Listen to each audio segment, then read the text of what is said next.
Now, library users in part of Leicester are worried their library will close if the council offloads control of it. The City Council is consulting on plans to hand over 11 libraries and community centres to community management.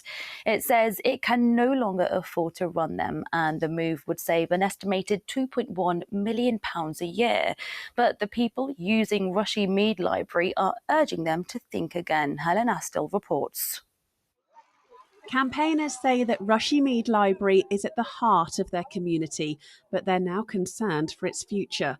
Under proposals by Leicester City Council, the facility and others would be run by the community in an effort to save over £2 million. Locals aren't happy. This means my lifeline. My husband is not well and he can't hear, so I got nobody to talk to even at home. And I come here and see my friends and feel happy. I've been using this library for many years with my children, grandchildren, and using it. And now my husband, who is 89, he comes here to read paper because the cost of paper has gone up. Our rates have gone up and they're going to go up again. And we're not getting any facilities around here. Everything is cutbacks. Over in Knighton, and it might be a different library, but it's the same story. We're worried that it will impact on the service, that the library might not be open as long, it won't be run by experienced, qualified librarians, and that if it isn't run well, it might not survive in the long term. And once it's gone, we're going to lose it forever. Across the border and in Leicestershire, the library in Anstey has been run by volunteers for the last 10 years, with much success.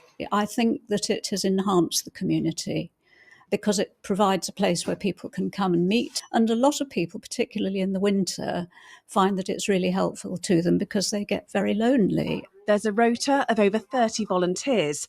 Around 100 people visit here every week, and the community has to raise £20,000 a year for gas, electricity, repairs and maintenance. We've started our own cafe here, which does teas and coffees. We've started a shop which sells bric-a-brac.